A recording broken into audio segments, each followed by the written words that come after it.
One of the things I learned was that the artist is at the center of everything. There was an architect, Andy Devam, and he said, don't ever forget that the artist is at the center of everything. And everything else is ancillary.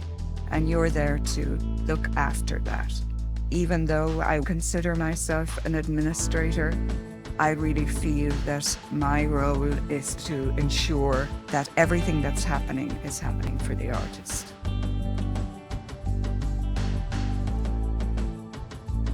Welcome to Platemark, a podcast about art and ideas. It's our framework within which we can talk about any number of topics related to art and art history, prints, and printmaking. We're talking about the world of fine art prints, by the way, not posters or other images printed digitally for mass consumption. Just want to make that clear. My name is Ann Schaefer, and I'm an independent curator specializing in prints and printmaking. If you are just joining the Platemark family, know that this is Series 3, in which I and Series 1 co-host Ben Levy talk with luminaries of the print ecosystem. Over the course of these episodes, we'll talk to artists, master printers, print publishers, administrators, directors, gallerists, art historians, curators, and paper conservators, as well as other people who are invested in the success and evolution of prints and print publishing. There are 2 other series for you to explore. Series 1's goal is to demystify the intimidating marble temple on the hill, the museum, and to humanize curators. We're all people, after all. Some of us just have had cool jobs. Series 2 makes the case for printed images as a critical part of our shared history and shared visual culture. That series is a history of Western prints, beginning with the first press and continuing to today. I know a podcast on art history is counterintuitive since images are integral to the entire pedagogical enterprise, but fear not, I've collected all of the images featured in each History of Prints episode and have included them in each episode's show notes over at platemarkpodcast.com. Along our chronological trajectory, True Ludwig and I have reached the 17th century and Rembrandt van Rijn. We're taking a summer break, so I'm introducing the aforementioned 3rd series. As I said, the 3rd series focuses on the colorful characters that occupy the print ecosystem. If you know me, you've heard me say that print people are the nicest people in the art world. And am I biased? Yes, definitely. But all of us, I'm one of them, of course, are eager to educate and share our passion about art. Prints seem to be a bit intimidating for people. The technical aspects can be involved, they can be complicated, but as I have said over and over again, once I get you over that speed bump, there is a wonderful world waiting for you. So I've asked people from various parts of the ecosystem to talk with us about their role and their work and their part in that system. This first episode of Series 3, I am joined by Ben Levy. We had the great pleasure of interviewing Paula and Russell Panczenko in person at the conference of the Southern Graphics Council International in Madison, Wisconsin in March 2022. Paula is the director of Tandem Press, a self-supporting entity affiliated alongside the art department within the School of Education at the University of Wisconsin at Madison. Tandem Press works with an international array of artists to produce fine art print editions. Russell Panczenko retired after a long tenure as the director and chief curator of the s3e1 Art Museum, the Museum of the University of Wisconsin at Madison. Let's dig in and hear what they have to say.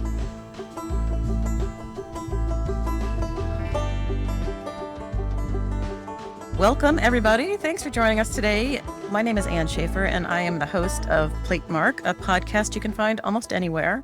I'm here with my co-host, Ben Levy, and we are at Southern Graphics Council International in Madison, Wisconsin. And we are honored and thrilled to be interviewing Russell and Paula Panczenko. Today, we're talking to Paula Panczenko, who is the director of Tandem Press in Madison, Wisconsin, and has been since 1989. And Russell Panczenko, the retired former director of the s3e1 Museum at the University of Wisconsin, and was there for 33 years. This live recording is the kickoff of Series 3 of the podcast. Series 1 is Ann and myself broadly speaking with each other conversationally about art and ideas with a somewhat printmaking focus. And our colleague True Ludwig are thoroughly walking through the history of Western printmaking, artist by artist, in series 2. And in series 3, we're inviting people in and interviewing them with the broad narrative of the print and art ecosystem. I think one of the things that is true in all forms of artistic practice, but especially true for printmaking, is that there are so many people involved, and that pulling the curtain back on all of those people and all these different roles only makes everything more rich for the viewer, for appreciating what they're looking at if they're standing in front of a work of art, knowing that them standing there looking at that work of art is the result of not only an artist in their studio, but historians, curators, collectors, dealers, printers, arts administrators, and all that. Your careers could be broadly categorized as arts administrators, and I was curious if you could briefly talk about what that is or what that means. I was the chief curator at the s3e1 as well as the director. And that's very important, especially to me, because I got into museum work because I was an art historian and I loved art. And the worry was that if you go into administration too frequently, you have to do more and more administration. You get further and further away from the art and you assign it to other people. One of the nice things about staying in a university museum, you can stay close to the art. And that's what I did. Now, printmaking, most university museums start with print collections because they're accessible financially, or the art department gets prints. They don't know what to do with them, and there's a gallery gets set up and are transferred over. So all university museums have a great commitment to prints and the collecting of prints because that's how they got started. Prints were always a mainstay for the s3e1, and I was always involved. I always loved the stuff. Well, I did my degree in art history and archaeology, and I definitely have an administrative background. My very first job, which was supposed to last 6 weeks, was running an arts centre in the south of Ireland, the Wexford Arts Centre, and then I went on to work for the Arts Council of Ireland, and I stayed there for almost 5 years. And then I had met Russell in Italy, where he had done all his graduate work. And then I came to Williamstown, Massachusetts, where I set up Ireland America Arts Exchange, because I was still very focused on Irish art. I basically organized an exhibition of contemporary Irish art. I invited Lucy Lepard to select the work because I felt nobody knew who I was, but if I got somebody well known, people would go and see the show. That was very good, and I set up a program at PS1. They had an international studio program there. But at the Arts Council, one of the things I learned was that the artist is at the center of everything. We had a fantastic board. They were all elected to the board by the Prime Minister. And I remember there was an architect, Andy Devan, and he said at the first board meeting I attended as a staff member, don't ever forget that the artist is at the center of everything. And everything else is ancillary. And you're there to look after that. I think that even though I would consider myself an administrator, I really feel that my role is to ensure that everything that's happening is happening for the artist. And I became familiar with printmaking in Ireland through the Arts Council because we had several places where they were really printmaking cooperatives and printmaking studios, and I knew a lot of printmakers. But then when I came here, and after I finished working with Ireland America Arts Exchange, I worked for the Wisconsin Arts Board, which was very, very administrative. And the job came up at Tandem Press. I've been there ever since. And the museum is also the archive for Tandem Press and receives one of every print. And it wasn't too difficult to course the director about buying monoprints or single prints, because you had a lot of time to do it at the end of the day. And you could also keep on at it. So It was either buy that mono print or get your own dinner. it's not really. But the Chazen also takes in the matrices, right? Yes. All of them? Some? No, just the interesting ones. Oh, Oh, Well, when I talk about an interesting one, I mean, sometimes if you're doing wood blocks and so on and so forth, they're fascinating, and etching plates. And if we did, one of the very first things we gave to the museum was a William Wegman dog, and it was an etching plate, and it was just so typical of his work. And of course, they could use it as a teaching tool. So yes, we do. do classes? We talked to James Wen, the print curator at the Chazen yesterday for a little while, and talked about the classes and working with the students and faculty. Do you guys also run a class situation at Tandem? Or is that a part of?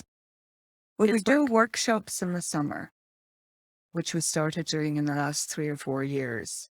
But we invite the art department to bring their classes over, and there will be demonstrations. So that happens quite a lot. But more recently, we have done actual weekend courses, but not anything to the extent of other presses. I mean, there are many other presses that spend the whole summer doing it, whereas we seem to undertake the projects that we've undertaken are very elaborate. In earlier episodes, Ben and I have often talked about in a shop where you're trying to edition something, if an artist comes into work for 2 weeks or whatever time period they've set, all of that editioning stops because everyone's focused on the artist. You have to catch up at some point, right? Right, but when an artist comes in, for example, Judy Saff is coming into Tandem on Monday, we take down absolutely everything belonging to another artist. We say it's your studio this week. Wow. So we don't do anyone else's work. But we plan it out that way. But in the summertime, we're having courses and maybe having 10 people in. That would be very distracting to a visiting artist. So Sure. but Crown Point Press does brilliant etching workshops all summer long. And I think they do it for almost 2 months. We have not gotten to that stage. Part of what I love about the print ecosystem and the print shop situation is that everybody has their thing and their specialty. And you just said, hey, you should, if you're interested in an etching class, you should go out to San Francisco and see Crown Point. I love that. Yeah, no, it's true. I mean, our staff has gone out to Crown Point. They've, asked me, can they go out there? And I'm like, of course. And actually, the International Fine Print Dealers Association did a fantastic series of talks during COVID. And they did tours of various print studios.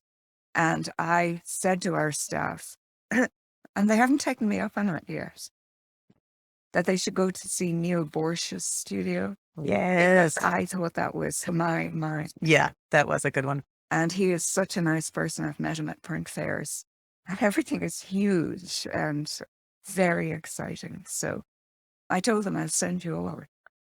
I think the IFPDA should organize a travel program where you could go around to all of the contemporary European shops together. And I think I'd go. Yeah. Let's do it. Okay. Okay. Maybe we could suggest to them a substitute of visiting print studios as over yours. Good idea. I think so. Well done. All right. Thank you.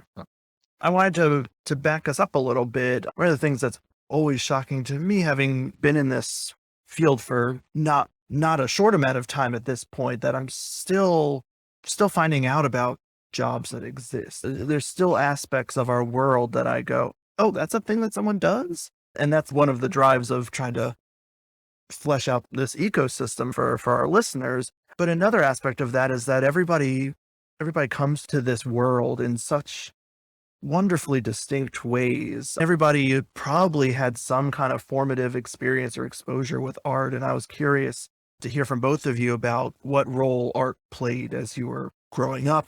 In my case, I suppose I didn't really get to a museum until I was about 18, at the beginning of college. And it was a friend of mine who said, we were going to New York to do something or other, and he said, "Oh, let's go to the Metropolitan." I said, "What's that?" "Art museum."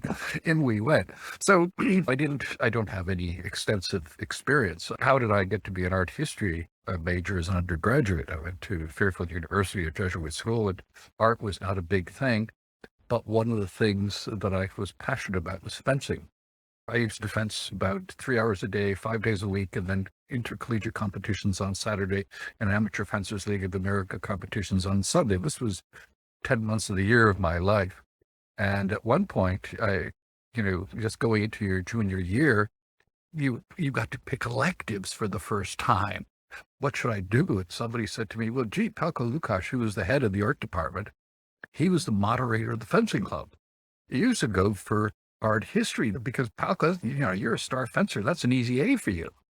I thought, oh, yeah, okay. And that's basically why I signed up for art history. And it opened my eyes and enthused me. And I ended up taking courses with him for the 2 years. In fact, my very first trip to Europe was my junior year, with him and 5 other students. So that was an introduction into art, a very kind of side or backdoor way, indirectly. But I just liked it. I liked looking at things. I've always been very visual type of thing. And opening my eyes to Europe, I remember coming home and saying, I've got to get back there. What do you recall any specific things from that Met visit? The Met visit, no. I'd say the Met visit was just more the environment. It wasn't that I was intrigued by this work or that work. It was the whole thing. There's artwork around you. Let's face it, an installation in a museum is a design work or an artwork. It was the whole environment that intrigued me at that point. It wasn't until later that I started getting into individual works of art. Even today, when I go in, what interests me a lot is the environment. And it's probably where the museum world really fit me. It's not only that I get to work in one, but I got to create a new one with the new addition to the Chase. So I like that aspect of it. And then individual arcs, that becomes a much more personal thing. I always like to make the point that there is a difference between what you like in quality. And the way I like to describe that division is what I like is all about me.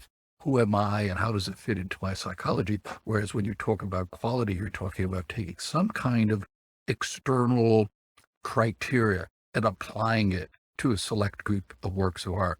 So it's not the same. I mean, I always would get upset when students say, oh, well, there's no such thing as quality. I know what no, they're different, distinct.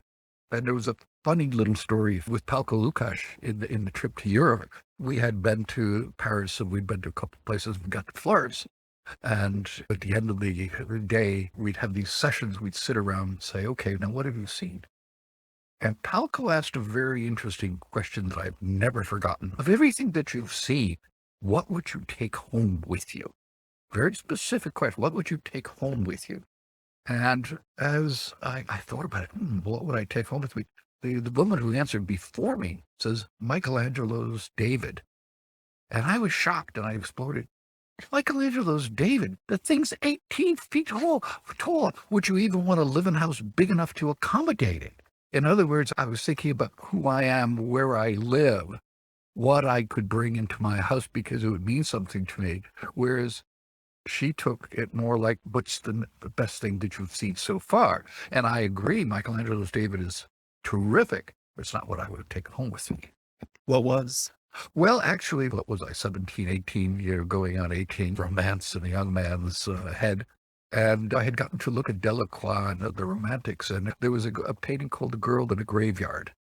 And it's a beautiful portrait of a young woman in profile with teary eyes in a graveyard where her lover's been dead and buried. It's not one of the great Delacroix, but I really wanted to see it. I actually tracked it down to the 3rd floor somewhere in the Louvre. It's taken 5 years to find wave your way through the galleries. I always get lost in there. Turning to you, Paula, what were your early experiences with art? How did you come to understand it? Well, I was very lucky. My father and mother were both very interested in the arts. My father had put himself through law school as an actor in the Irish Radio Repertory Theatre. And on Sunday afternoons, a big tradition in Ireland is always to have big Sunday lunches. And sometimes these plays would come on and he would say, "Oh my God, turn that off. That's dreadful." Oh, it was very funny. He would always recite poetry at the end of the big Sunday lunch. And of course, as children, we were like, "Oh my God, please don't let our friends knock on the door." Because my father would invite people in and that was very embarrassing. But before lunch, which my mother always cooked on a Sunday, he would always take us to the Hugh Lane Municipal Gallery of Modern Art when we were children. And there was always a lecture which he made us listen to. I mean, he didn't say you all have to sit there and listen. Would say things like, "This would be great to listen to." So I remember very well, we were standing in front of a painting by Renoir called Les Parapluies.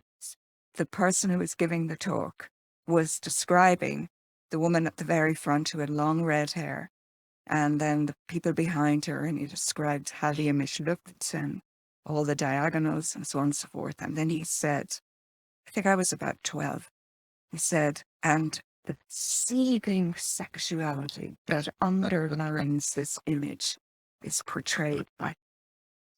I thought to myself, what does seething sexuality mean? I've never forgotten the way he said it. He said it, it's such... But anyway, we continued to go to all of those, and I took a lot of art classes, and I actually did want to go to art school, but my father, when he graduated as a lawyer, founded the Teachers Union of Ireland, which was for vocational technical teachers. And he told me when I graduated from high school that the National College of Art and Design, which you would call an academy here, not related to a university, had been closed for a couple of years. Everyone was on strike. And he said, it doesn't look like it's going to open at all, because my father also did a lot of negotiations between industries, between management and the people who were working there. And he said, I don't think it'll open. I think you should go to the university. So I went to the university and did art history instead. But there was no such thing as doing art at university. So they're very, very separate. Now, they have seemed to merge over the years since I've left, because that was a long time ago. But my parents continued to go to every single play at the Abbey Theatre. My father was founding shareholder, which was basically an appointment by the government. It wasn't that he had bought shares in the theatre at all. And then he became chairman of the board of the. So, I mean, there were always these discussions, and my mother ran an 18th century rare book library called Archbishop Marsh's Library. And it was founded by Archbishop Narcissus Marsh in 1701. And he was also the provost of Trinity College. And right across the close, which it's called, the Dean of St. Patrick's lived, and that was Jonathan Swift, and they hated each other's guts. And my mother quoted conversations that nobody says anything as bad to each other today as they did then. So really horrible things. Anyway, my mother wrote a book on the library and many other things. My father wrote several books. So it was always a great kind of atmosphere. And if they weren't interested in what each other were talking about, they would just talk across the table about their own thing. On right? the other hand, those Sunday lunches were formidable. It was a formal lunch, and when you were sitting at the table, you better stay engaged. I remember occasions I start talking to Paula's sister, somebody next to me, and the next thing I hear from the other end of the table, "Russell, now tell me, what were Plato's thoughts on this? You're a classics major." Okay. Yeah. So it wasn't just me, it was anybody who was drifting. You brought back into the conversation, which was a very interesting. There was no way anybody could just break down and talk to the person beside them. It had to be a gent. They were called on. So, but I try very hard not to do that. Paul, so you were dragged to lectures your whole childhood, and you didn't run from the arts screaming? No, I didn't mind. I loved going to the lecture because there was always a discussion afterwards with my father and my sister and brother and I. And then we would probably start our lunch talking about things like that. We'd pick up my grandmother on the way and blah, blah, blah. And there would be other friends invited. I mean, it was usually about 8 to 10 people. I have one brother and one sister. And guests were included, good friends of my parents. And no, I loved it. I never complained about it. I don't remember my brother or sister doing it. There were lots of things we complained about when my mother experimented with new dishes for lunch or something. It was almost like a McCarthy salon, really. The Sunday salon. Well, you know, when my father and mother gave dinner parties, I have to say, I am convinced at this age that my father planned out what was going to be spoken about. He used to go into the dining room for the dinner. This was for their friends, and we were never included in that. But I think he always planned out what was going to be talked about. Well, I think it's a very older style European thing. Nobody ate and then plopped in front of the television to watch the football game afterwards. And if you were invited to dinner or you were invited to Sunday lunch, you somehow had to think out your party piece. What were you going to contribute? Everybody was there to, in some way, contribute and help entertain everybody else, type of thing. They took it seriously, but they didn't make it. It's like the way they got taken to the museum. It wasn't, you have to come or else. It's, oh, this will be really fun. You know, Yeah. It was like Charles coming across the table. Well, Aristotle and his aesthetics said, what do you think of that? So he knew enough about me, and when I was a classics major as an undergraduate, to try and engage something that I may know. So I wasn't out in left field. He wasn't trying to put me in a spot. But it's, hey, you probably know something about this. And we did talk about classics and stuff like that. In our family, we didn't do that kind of thing. So this thing about your party piece. Yeah, and some people would come with songs or poetry they'd learned before dinner and recite. So as you were invited to go to somebody's house to dinner, and I think to a certain degree it still happens, you prepared, you thought out, what are you going to contribute in the course of that evening? And that makes it a very different social occasion than, well, let's get together and bring the kids and a couple of pizzas and some beer will be just fine. I have come to think of this interview situation we're doing with the podcast is kind of like that, trying to return and connect on a deeper level with people in the same ecosystem that you're working in, but have different roles and share that with people who are interested. Oh, you kind of slipped that you were going to go towards studio art there. So, let's circle back. Well, that was my favorite topic all through school, right to the end. So it was very disappointing. But there weren't any other art schools to go to. So it was just, okay, I'll study history of arts. But I really enjoyed that. I do have to say the Irish and British system of undergraduate college that you do when you do a BA, you do 3 subjects in your first year. And if you want to do honors, you drop 1 and just remain on with 2. It was also incredibly old-fashioned and really strict. So I did French, archaeology, and art history. But the old-fashioned part was that once you'd made that selection when you were 18, you couldn't change anything. So you just had to go with it. So I dropped French and focused on archaeology and art history. Now, my mother used to make these jokes to me, and she was right. So archaeology was very interesting, and at that stage I had a good memory, and I learned it. But archaeology in Ireland is not archaeology in Egypt. Archaeology in Ireland is cold and wet and muddy, and that's not me. I mean, I'm not that sort of person. Well, I smile benignly when people talk about going hiking and here, there, and everywhere. Just not me. I loved art history, though. I absolutely loved it. My main professor was French.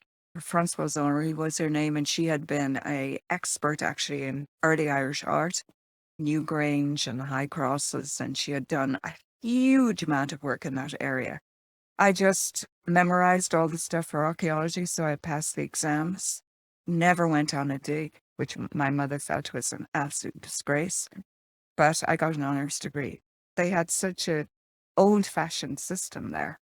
And it was ridiculous because you come in at that age and you don't really know what you're going to do. I was listening to a discussion yesterday at the Southern Graphics Conference where Jason had met some fellow alumni. Jason Rule, sorry, one of our master printers at Tandem, had met some of his colleagues whom he was at college with here at the University of Wisconsin. Many of them had started as painters and they had all gone into printmaking. And they were all talking about that. And I was thinking, just as I listened to them talking, I thought there was no way we could have done that. Well, and when you say that you loved art history, was it the visuals? Was it the stories? Was it the history? Everything. I loved everything about it. Everything. There was nothing I disliked. I loved learning about it. I just loved it. I found it was also an individual that had a special kind of role. François-Henri with me, Paul Lukács. I mean, who that man was and how he lived his life and what art meant to him and how he worked around it and how he introduced it to me.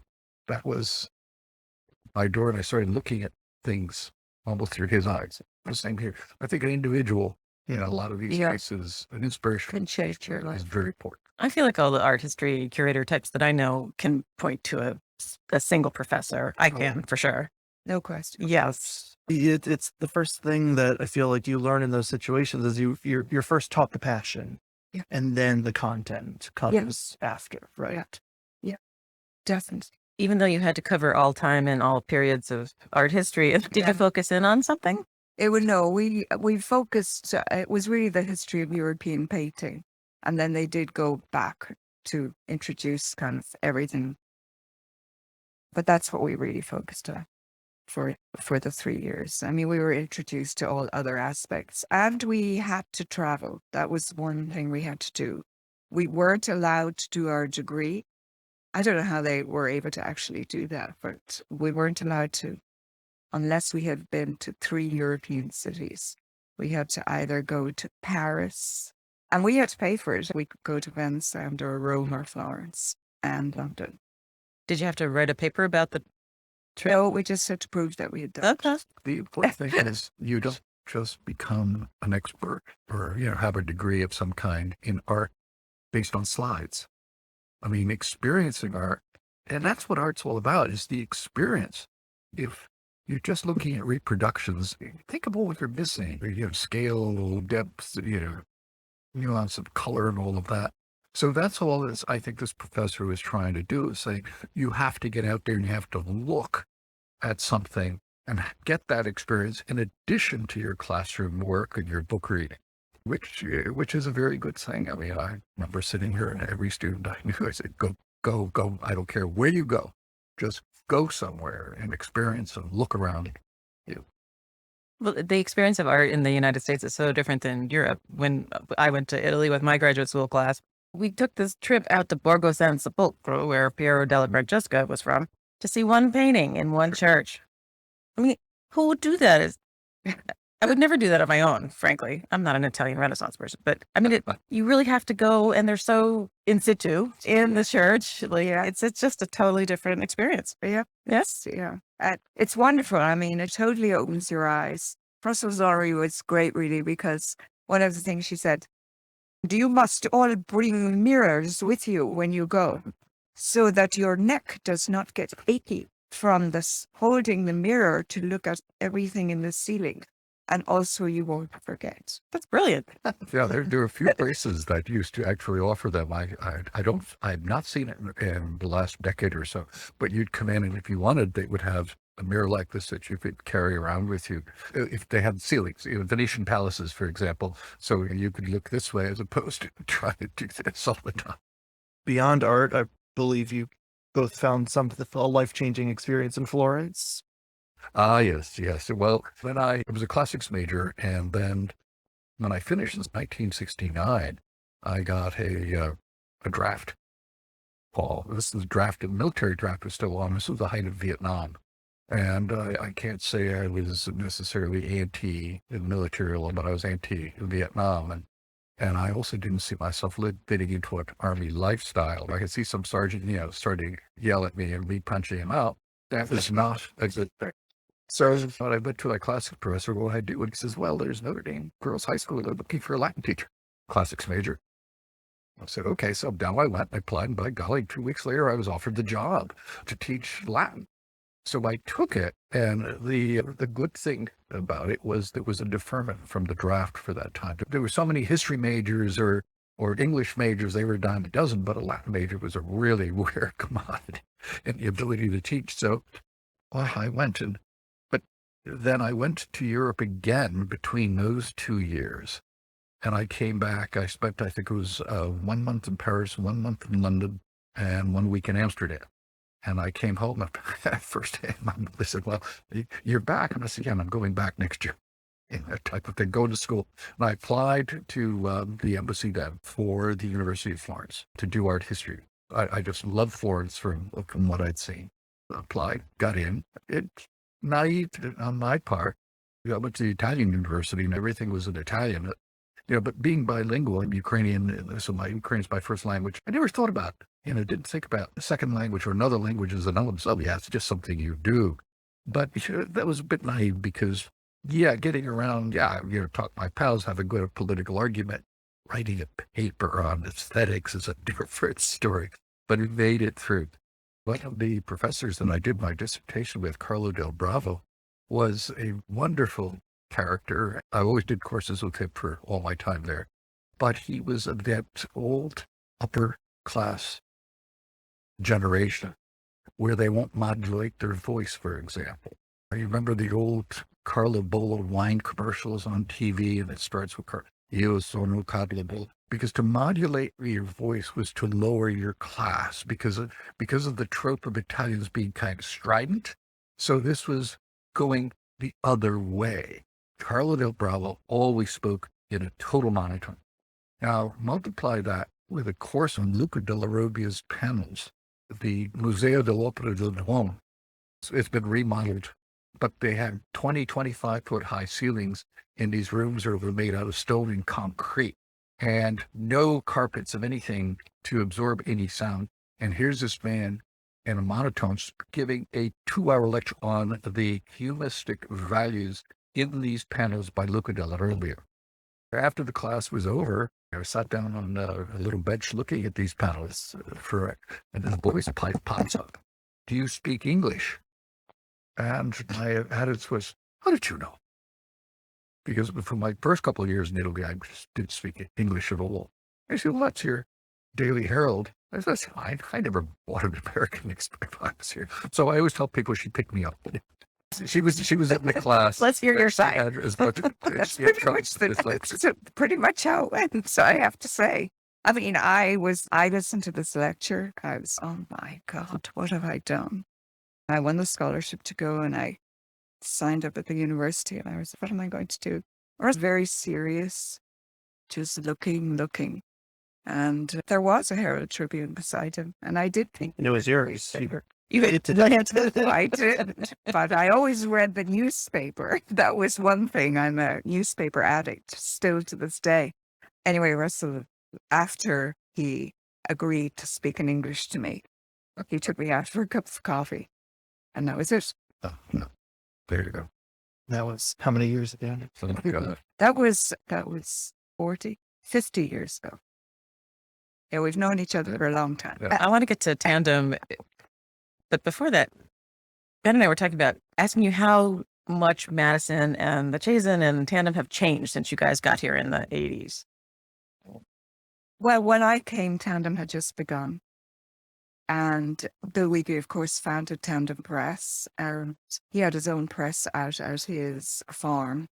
He actually had 2 presses, Jones Road and Off Jones Road, because his first press was in Barneveld, which was destroyed by a tornado, that hotel. And he moved then to Arena. And then he convinced the dean to set up a press. He felt that what he had learned at the university when he was a student, they had devoted 2 faculty lines to paying visiting artists, those salary lines. And he felt being exposed to really well-known artists. I think Roy Lichtenstein was here. A lot of very well-known people had been amazing. And so ultimately his thought process basically was, you can be taught the techniques by your teachers, your professors, But to actually get a sense of creativity, you really have to see somebody doing it. And you have to see people not only succeeding, but failing and moving on. And at the same time, in the 1980s, a lot of artwork was selling and it looked very exciting. And he felt that he could basically raise the money, sell the prints, bring in students, and it would work really, really well. His first idea was to start a subscription program. So he started a subscription program, and in the first week, 10 of his friends bought subscriptions. And for $10,000, you could get $20,000 worth of prints. So that enabled him to hire a curator and rent a building. The difficulty was that $20,000 worth of prints is an awful lot of prints. And I think the whole thinking in the beginning was that everyone would resubscribe, but that's a difficult thing to do. So when I was appointed, the money had run out and they wanted to do something completely different. It was a brilliant idea, there is no question. And how Romantic idea. In terms of the money, okay, and it's a very creative individual, but really what the artist. Whereas when you're running it, even though you're on university campus and the university requires you to raise your money and pay your costs, it's business. However, I think what happened then was that we just needed to find other ways to promote the press. And that was what we did. I'm not afraid to ask people, what do people do? How do people sell art? Where do people sell art? I mean, I'm not afraid to do that. And I'm not afraid to do fundraising. We've got a whole combination of things going now. Basically, we found out all the fairs, we found out how to get into them. We got involved with people who did that. So that was sort of administration again. But we worked on bringing in the artists, and the artists were terrific, and it was very exciting. And the more exciting it got, the more fun. But there were down years when the people I had to negotiate about not letting Tandem go with was the university. They were from time to time very worried that, can we do this and will this work? And it was a lot of convincing, yes, give it time. I mean, Russell did say to me, the longer you hang in, Paula, meaning Tandem, the longer it will be there. It was just basically, don't have the fear, just keep going.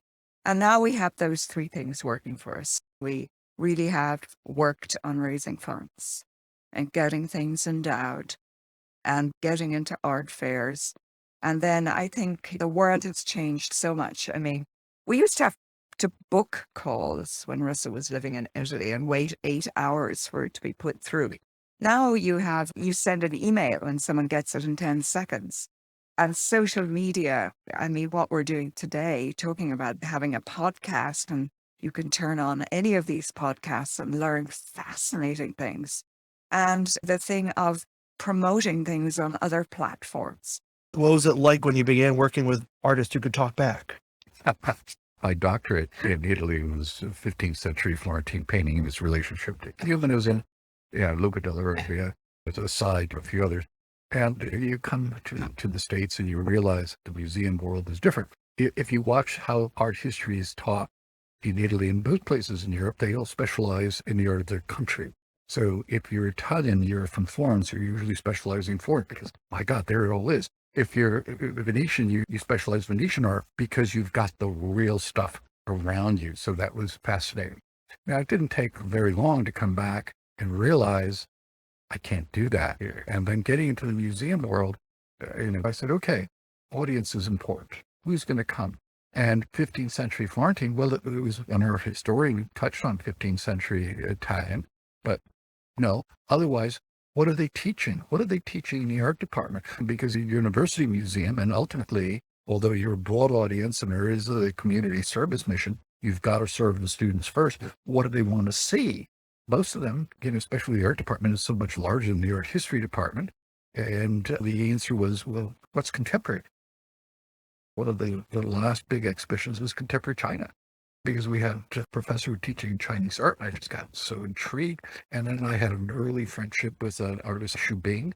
He and I, Weiwei and Xu Bing, are probably the two top names. Xu Bing is much less politically involved, but Xu Bing I gave him his first exhibition in 1990 because his girlfriend at the time, who was a graduate student here in the library science program, and after Kennan Square, he had been an assistant professor in Central Academy of Fine Arts, and he had to get out because of politics.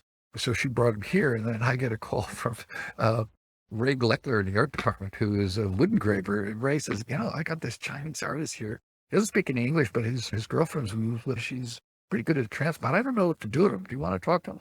I said, sure. So he said, and because Ray was a wood engraver, Shubing's woodcuts were wood engravings. And so over comes Bing with his girl. We spent about 3 hours together. And I said to him, I'd like to do a show of your work. Never forgot that. And we say, Prince, if Bing was in this country as opposed to China, because he ultimately became the assistant director of the Central Academy of Fine Arts. And he said, do a show of contemporary art Chinese. I said, Bing, I don't know anything about contemporary Chinese art. I'm not about to start doing research and reading. He said, but you offered me a show. What did you see in my work? Why did you offer me a show? Well, I said, well, the quality, the ideas. Doing a show was doing a way of learning and getting in there. That's something that I saw was rich and deep. He says, why don't you take the same attitude and do it with contemporary Chinese art? And then he, using his position, opened doors where Chinese artists. Bing said, gee, so-and-so's coming by, let me, why don't you meet with them, take them to your studio? So I got around Beijing that I wouldn't have met otherwise. So it was fascinating experience. So as much as I love my Italy, and I miss it, there's so much going on in the world, and the offerings are so wide. We can't possibly cover all of it. I wish I could. Thank you to the internet, right? Yes, absolutely right. Paul, Ben is going to ask the final question, but before that, I'm pretty sure there are artists who want to know how artists get to make work at Tandem. Well, they should send us some information about their work. We have an artistic advisory committee and we review work twice a year. We're happy to look at anybody's work, so no problem whatsoever. And the other thing would be to approach us when we're at an art fair. That's an occasion where we meet a lot of people. Print people are the nicest people.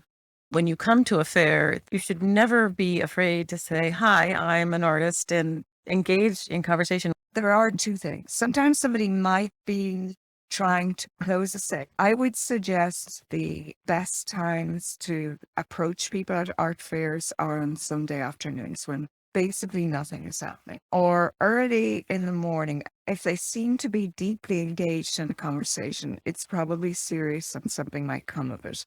Just take a lap. Some dealers can be a little bit off-putting. Just do a little lap. I think that would be the main advice. But we're happy to look at anybody's work. Yep. Great. Thank you. And Paula, we'll give you the last word. You said that this work still fascinates you.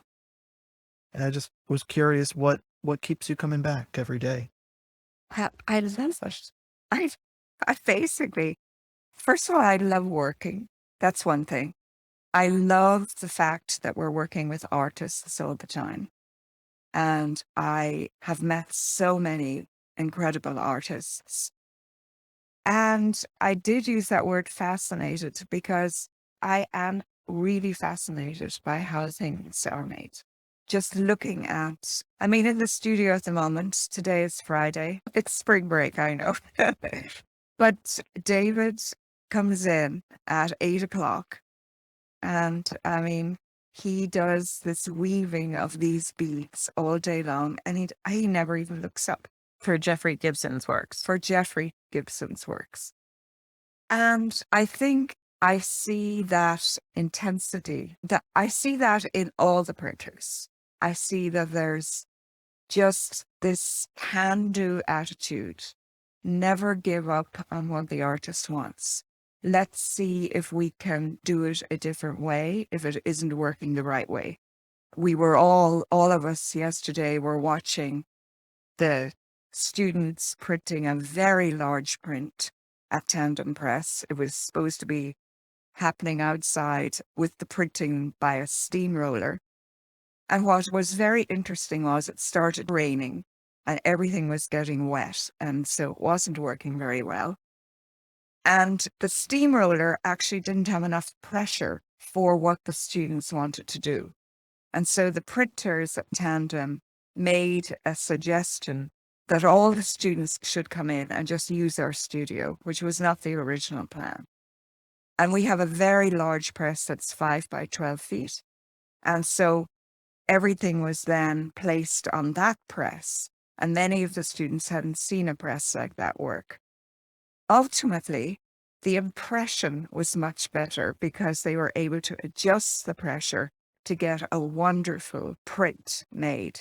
And there was tremendous excitement. How many people go to work and see something like that every day? See something that went wrong, see people make a change about it, and then see a better solution ultimately. And it really did work in the end, and it was very exciting. And I have to say, most days at Tandem Press are like that. So that's why I'm fascinated and love it. But I will have to go in some stage. I should say that. Ben and I talk about how we both would love to work in a shop at some point because you make it sound so exciting. It is exciting. Yeah. Yeah. Yeah. Very exciting. Right. Well, thank you both for talking with us. It's been it's been a treat for us, and we hope listeners enjoy it too. We do too.